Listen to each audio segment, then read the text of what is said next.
We want to give a huge thanks to Blaze Radio for bringing you this content. It is our first ever episode. My name is Noah Reed, and today I am joined by Jordan Talley. And we do want to let you know we do have one more host who will be with us. Ella Wolter-Sánchez unfortunately could not make it today for some unforeseen circumstances. We wish her the best. There's a slight, ever so slight chance she might be in here for the final 10 minutes of the show, but if not, don't worry. We will be back again Wednesdays, 2:30 to 3 p.m. We'll give you a little show breakdown. A usual show will have Hit the Ice, the Racing Roundtable, and Who's on Deck. We'll get into a little bit more after that. But first, I want to throw it to Jordan. We're going straight on into it. All right. First up, we have Hit the Ice, where we dive into the hockey prospects. Young hockey prospects, rising talent here. So today I have chosen Gavin McKenna, the 2000-born left wing out of Whitehorse, Yukon, Canada, has taken the hockey world by storm at the young age of 17 and is widely regarded as the next generational talent. McKenna made his WHL debut, which is the Western Hockey League, a subdivision of the Canadian Hockey League, which is a major junior hockey league in Canada and Washington and Oregon. So McKenna made his WHL debut with the Medicine Hat Tigers at the age of 15, even without being granted exceptional status. Which basically, in the WHL, the age range is 16 to 21, and only players who are granted exceptional status at the age of 15 are allowed to play. So he was allowed to play in the WHL at the ripe age of 15 without receiving that award. Incredible. Although his debut was only 16 games, he kind of, it was the 2022-2023 season that he made his informal debut. He managed to rack up 4 goals and 14 assists for a total of 18 points. At the ripe age of 15, this superstar is producing a little bit over a point per game. Even you see kids getting drafted to the WHL, and they don't perform usually like that in their first year ever, especially being 15 years old without that exceptional status record. So McKenna has been compared to previous CHL superstars such as Connor McDavid, who was the first overall pick, I think 2016, out of the Erie Otters in the OHL, which is another subdivision of the CHL, the Ontario Hockey League, and is the current captain of the Edmonton Oilers. And if you know anything about hockey, it's that Connor McDavid is that guy. He's been often compared to talents of like Sidney Crosby, and McKenna is also compared to Connor McDavid, Connor Bedard. Sorry, two Connors here. Connor Bedard, who was last year's first overall pick out of the Regina Pats and the Calder Trophy winner last year, which is basically the Rookie of the Year award for the NHL. Last season, McKenna, in his first full season in the CHL, he led the team in points and goals, as well as being second in assists, with 34 goals, 63 assists for a total of 97 points in 61 games. That's almost 3 points a game. That's insane. Yeah, that's crazy. And I mean, just going back a second, at 15 years old, making your debut, ladies and gentlemen, we cannot preface this enough. What were you doing at 15? I think I was, sitting on the couch playing video games. Something like that. And it's crazy because I just remember, and since Washington, we didn't have an NHL team, the major juniors was a big deal there. We had Washington, I think, has 6 WHL teams, a part of the CHL. And so growing up, it was like these kids were like, I looked up to these kids that were older than me, and now I'm older than them. And I had that realization last season, and I was like, wow, okay, there's a kid on this team who's playing semi-professional hockey, and he was born 2 years after I was. So that's a little crazy. So it's just, and Gavin McKenna also is one of those names in hockey at the moment where you cannot talk about hockey without talking about him. He is just getting so much attention, and for good reason as well. So despite Medicine Hat being first-round exits in the WHL playoffs last year, that did not stop McKenna from receiving high accolades for his impressive run. He received CHL Rookie of the Year, WHL Rookie of the Year, and WHL First All-Star Team in his first full season being in the CHL, which I knew about McKenna before going into this, and I've watched him play for a while. Just seeing his stats on paper and everything that he's accomplished so far is just kind of mind-boggling a little bit. You don't see many people put up 97 points in an NHL season with more games than the WHL season as a 16-year-old playing major junior hockey. So, in only about 61 games, I think that was, and he didn't even play the whole season. He missed a few games here and there.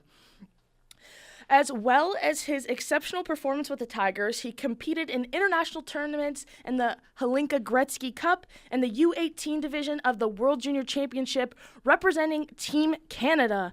Gavin broke the points record for points scored in the U18 men's tournament with 20, breaking the record set in previous year by Macklin Celebrini, who was the first overall pick this year, who went to the San Jose Sharks.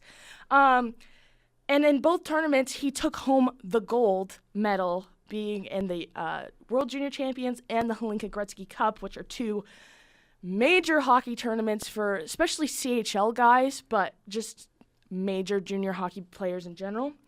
This season, Medicine Hat has made their presence known. There's been no downhill fall for them. Donning the A on his chest this season, at the midpoint, McKenna has 20 goals, 46 assists for 66 points, and I think it's around 30 to 40 games played at the moment. Even with missing quite some time after being assigned to represent Team Canada again at this year's U20 division of the World Junior Champions, he still led the team in goals, assists, and points. Unfortunately for Canada, they did not get too far in the World Juniors this year. That title goes home to Team USA for 2 years in a row, by the way. But, yeah, he was also third in the WHL for points even after his hiatus. And McKenna was once again selected for he was in the World Juniors again. His play style is oftenly compared to Connor Bedard, who the superstar is also related to. They're cousins. I found that out also in my research, which is quite coincidental. And McKenna is already considered a top prospect for the 2026 NHL draft. And, I mean, there's nothing, you can't do much better than what he's doing already. Yeah, and I think, to me, one of my favorite parts of doing this show is going to be consistently talking about the youth aspect. I'm here at 18, going just about to be 19, and thinking about what it would mean to be playing sports at a professional level. For me, that would have been collegiate cross country. So when I think, man, if I was doing this, if I could even do that, the thought just blows my mind. So when I see all of these athletes, all these talents, it brings such a smile to my face because, man, this is so cool. And I think that's the coolest part of this whole deal that we get to do is we're telling stories, we're giving an opportunity to tell about McKenna, and just you Google him, which I did just in our pre-research, and you've got the New York Times writing articles about how it's the way too early NHL draft rankings, and he is high among the list of prospects. This is what the Scoutin Session's all about, and I hope that for those of you listening who weren't aware of Gavin McKenna before, well, you certainly know him now. Now we're going to slide on over to the Racing Roundtable with me, and we're going to talk about a cool driver today. In our pilot, we showcased one of the youngest on the NASCAR regional circuit, but today we're going to talk about someone who's actually our age and making headlines all across the West Coast. So without further ado, we want to highlight 18-year-old Holly Clark, who hails from Colorado Springs, Colorado. She claimed the 2024 Spears Manufacturer Modifieds Series Championship. That is a mouthful. I'm surprised I finished it. And she finished second in her final race of the season at Kevin Harvick's Kern County Race Raceway, and the series has been running since 2006. Holly's the first woman to ever win a title. Really quickly, I showed you a picture of a modified. So for all those non-racing fans who are going, what the heck is a modified? Jordan, why don't you try and describing it for him before I go and do it? A weird alternate go-kart looking thing mixed with the older Formula 1 models, I feel. Honestly, I don't know. That looks like something out of a racing video game that you're like, oh, they just kind of made this up. No. It's kind of, but I feel like karting is what it looks like to me. You're actually not far off. With karting and what karting evolved into, a lot of USAC karting, which we'll get into later in this episode actually. USAC karting was the birthplace of IndyCar. Okay. So IndyCar came from this idea of let's build open-wheeled cars. And so modifieds were kind of, you can think of them almost as a long-lost cousin of IndyCar. They're open-wheeled cars, and there's lots of different types. I actually encourage you, this is a shameless plug, but I encourage you to go to YouTube and check out Slap Shoes. He did an incredible video talking about the differences and the intricacies of modified racing across the United States. It's a really cool, informative piece.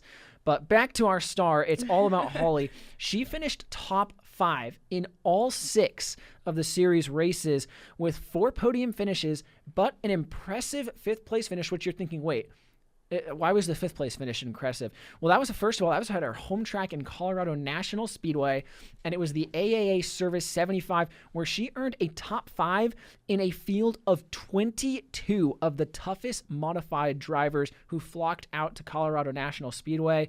She actually would go on to win a modified main event at the track in September. But she got her start. Let's go back a little bit. She got her start at the wheel of a quarter midget at the age of 5, competing in local level, regional, and national as she climbed the ladders for both the QMA series and, we touched on it earlier, the USAC division. While there, Holly set multiple track records and claimed the 2019 USAC Heavy Honda Championship. So we're going to really dive into, in this show, we're going to dive into all sorts of talent. But I really want to talk about racing as a niche, which is something you mentioned to me earlier. Mm-hmm. A lot of people, when they think of racing, they think of left turns and a primarily male-dominated sport, which is true. But for all of you out there, I'm going to be bringing you some of the best young talent, but also some of the best female young talent. We've got some super cool drivers who are just turning heads, and Holly is one of them. And she's got enough notoriety as of late to be getting her super late model car from Port City Race Car. She announced just a couple weeks ago that she's going to be competing in the super late model division, which we talked about in our pilot, running her Phase 2 chassis. She's going to compete primarily at her home track, but she'll also get a taste of the best drivers on the West Coast with the expansion of the Spears Cars Tour and the SRL Tour, which, for those of you who don't know, the Spears Cars Tour will be racing at California. We're going to be racing in Nevada. They're going to be racing in Arizona. They're going to be racing in Colorado. It is now a unified division bringing West Coast racing under one banner. So that's going to be super exciting. They're going to have NASCAR champion Kevin Harvick later on this January starting a race. So we will see where Holly ends up next as far as the racing side. But just again, to highlight back to that discussion about female drivers breaking into the racing industry, there's a lot of really good drivers, especially on the West Coast side, who I don't think they're getting enough attention. Drivers who we'll touch on, I'm sure, later on in this show. But I just want to get your opinion. You've seen this, especially on more of the open wheel side and the European scene. Yeah. Who are, some of your top prospects as far as racing goes? So I'm more of a Formula 1 fan. I don't know much about NASCAR. Formula 1 is my niche. There's a few new talents coming up, at least this season. There's going to be a lot of rookies on the grid. Like Liam Lawson, he's not technically a rookie, but he will be racing in a way better seat this season than he was in an actual than he was last season, an actual Red Bull seat and not their like sister company. So he will be alongside Max Verstappen, which is kind of a high caliber. We have Kimi Antonelli racing for Mercedes next year, Jack Doohan for Alpine, Gabriel Bortatello for Sauber, who was a McLaren reserve driver, and Oliver Behrman. So that's just in the F1 scene. And there's just going to be a lot of rookies. Kimi Antonelli has been heavily praised his almost whole junior racing career as being the next like Lewis Hamilton, Ayrton Senna, Michael Schumacher, whoever you want to put it. And then the F1 Academy is also getting, like you said, female racers. F1 Academy is all female Formula One drivers that drive about, I think like it's like an equivalent to like an F2 car. So just like touching back on female racing, sorry, I'm kind of everywhere. I think it's so cool that we're hearing more about these young girls and women who are getting behind and competing at such a high level of the sport in all aspects. We have this racing, Formula One, whatever. And as a woman who is interested in motorsports and who has dreamed about going to Monaco and reporting on the Formula One Grand Prix, it's really cool to just see that. Obviously, she's very good, but it almost doesn't matter to a sense that it's representation and that you're seeing yourself in a position of greatness, I guess. And I will give Holly and her social media team a ton of credit, because that's really one thing that was how I discovered her. I have not actually seen Holly race in person, unlike a lot of the drivers we'll talk about down the road. But I found her just on Instagram as one of the suggested followers, and I was like, "Whoa, this is really cool." I had no idea. And so her Instagram, Facebook, I just actually uploaded, I think just started her YouTube channel a little bit as she's going into the 2025 season. But like embracing the women in racing is something that this sport needs, for not just, like you said, the diversity aspect of it, but because there are incredibly talented female drivers like Isabella Robusto, like a Kylie Bryson, and I feel like people will give Danica Patrick a lot of hate. Same can be said about Hailie Deegan, but they're still talented drivers. There is by no means any chance in the world that I could go out and do what Danica Patrick did. You cannot compete and win at not only the IndyCar level, but also to be a top NASCAR driver. Sure, maybe her career didn't pan out necessarily as everyone thought it would, but we are seeing more and more and more doors open for female drivers. Actually, just announced today is a driver, gosh, why am I blanking on her name now? Just announced that she will be running the Canes car. I could not tell you why I'm blanking on her name. See, it's been a long day. I was at DFA till 1 a.m. in the morning last night for ASU basketball on Blaze. Got to help produce that last night. So forgive me, I'm a little scatterbrained. That'll come to me eventually. But I'm not gonna lie, it feels a little weird without Ella in here today. It really does. We're missing you out there, Ella. Hopefully everything is going well. But we will touch on a couple of things for who's on deck, because we want to give it the love that it deserves. So we're looking at two of the ranked number 2 players in the MILB International Prospect Rankings for 2025. One being Roki Sasaki of Japan, who's 23. He will be one of everyone's top on the list, since he is ready to head straight into the big leagues, which normally never happens after the draft. However, after being ranked number 2, Gonzalez will be a close second to many teams. Now, as of recently, the MLB reported that the top 3 teams for Sasaki are the Dodgers, Padres, and the Blue Jays. But we're going to actually jump back to Gonzalez, who... Sorry, I'm reading off of Ella's notes, and Ella is our baseball expert. She's our baseball connoisseur. By a landslide. I don't think I know anybody who knows more about baseball than Ella, so we're probably not doing her hard work and research here justice.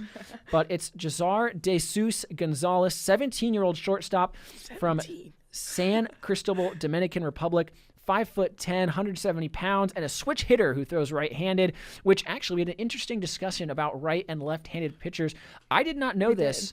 I did not know that it depends on how the batter plays. So you can have an advantage, and I know for all the baseball fans who are probably like, this idiot, of course, everybody knows that, but I didn't come from a baseball family, so I've gone to a fair share of Giants games, but hey, I'm there as a fan. So this is another thing that I love about the show is we're learning about the sports and we're learning about the different elements. Well, it's like you with all your different kinds of racing. You show me these different cars, I feel like every time we're in here, and I'm like, I've never seen that before in my life. But yeah, again, I hope that we're able to also bring that same level of awareness to all of you listeners. But again, back to Gonzalez. He's got a switch-hitting shortstop with a polished approach at the plate from a young age and is sure to draw lofty comparisons, and there's no shortage of them when it comes to Gonzalez. His ceiling has been held in the same regard as all-stars Francisco Lindor and Jose Reyes. He was a standout performance at the 18U World Cup in Panama, which, again, what is it with the U18s, the U17s, the U20s? We're going to be talking about that a lot this show. And again, I know I keep reiterating that fact, but we got to hammer it down. This is the Scouting Session where we give you all the prospects, all the talent, the up-and-coming stars. And he played 7 games there, went 8 for 22, had 4 extra base hits, more walks than strikeouts, and had only 5 stolen bases. And Ella wanted to add as a note here, a menace on the plate. Overall, Gonzalez is better on the left side when it comes to batting and has an open stance and a leg kick with his swing that allows him to pack a powerful punch. Now that the Giants are out for the running for Sasaki, they're expected to be on one of the top prospects to sign Gonzalez. And they've been talking about the possibility of him on the team for a little over a year. And as a Giants fan, I think we could use a little bit of a boost. It's been a rough couple of years out in the Bay Area. But I think this is just really cool because now and you started this earlier today talking about someone from Yukon, Canada, which I Googled actually has a greater moose population than it does have people. Yep, a giant territory in Canada too, and no one lives there. So there's cool things coming out of Yukon, Canada. Hello, Canada. And now we're getting stuff. Now we're getting athletes from the Dominican Republic. I think this is just so cool. What is your take on the international side of this? Well, I think you probably heard me. How old is he? 17? I said 17. 17. I also just the Dominican Republic is such a powerhouse when it comes to baseball players, especially. I feel like just tons of all-star players are from DR, and like the number one player being from Japan. So, I mean, it's just 17. I wasn't playing almost professional level baseball at 17. And that even goes for all these hockey kids, too. I think that's especially them saying that he'll go right and playing right out the draft when that usually never happens. I think it's so cool to see how different leagues and sports handle their prospects. Like, for example, you can't play football right out of high school at a professional level. You have to go to college. You have to play more extensively, whereas I guess it's also a thing like in hockey where you can just go right at 18 into the draft and play right at 18 like you see Gavin McKenna, which we'll probably do. And if he is not a top first-round pick, I don't know what they're... Anyways, but it's just awesome to see these kids have such great success at such a young age. And you can only, infer what will happen later on in their career if they're this good at this young of an age. Yes, and as much as we hype these athletes up for all the talent that we have, or all the talent that they have, rather, I do want to just forewarn the audience that there is that element of also keeping our expectations reasonable. Mm-hmm. We touched on it earlier with, I feel like Danica Patrick's a good example of the whole NASCAR industry was a buzz, oh my gosh, Danica Patrick is going to be a superstar. She's never really evolved to that level. Same with Hailie Deegan. Mm-hmm. But again, we can't preface enough that they're already going down this road. Mm-hmm. All we can do, and it's our job not only as industry but as fans, is support them. Mm-hmm. Follow them on social media. Make sure that you are aware of what's going on, and really truly, giving them the respect and the accolades that they have rightfully earned. These are some of the youngest full professional athletes. I feel like a lot of people think when they hear, oh, I'm doing X, Y, and Z for a pro league or a sports league, a lot of people's first instinct is like, oh, that's cool, but then they don't really realize the gravity. They're not just beating out other people their age, they're beating out, and this is one of the coolest things I love about racing is you could have a race where you have a driver who is 14 years old, just got their NASCAR license, against a driver who's in their mid to late 50s, 60s, who's been racing at that track for 30 years. Yeah. So they're going up against not just the best of the best in their age group, but the best and the best of the United States, and in some cases, as we touched on, the world. So, and yeah. That also brings up really good, because you're right. Your expectations have to be on par with the talent that you have, and that the fact that these are still kids, right? They're still going to develop. You can't expect them to go into a major league sport and a professional league and do great right off the bat. That doesn't happen. That is a 1 in 100, 1,000, however many. You don't get very many people that come right out of college or major junior or any of those like junior leagues, not like NHL, MLB level leagues, and do exceedingly well. So and that's when the word like draft butts gets thrown around a lot, and that actually really irritates me, because this is this kid's first time playing this caliber of the game. And yeah, I mean, I think you just summed it up very great there. Well, again, we had Gavin McKenna on Hit the Ice with Jordan. We had Holly Clark on the Racing Roundtable with Noah, who's on deck with Ella.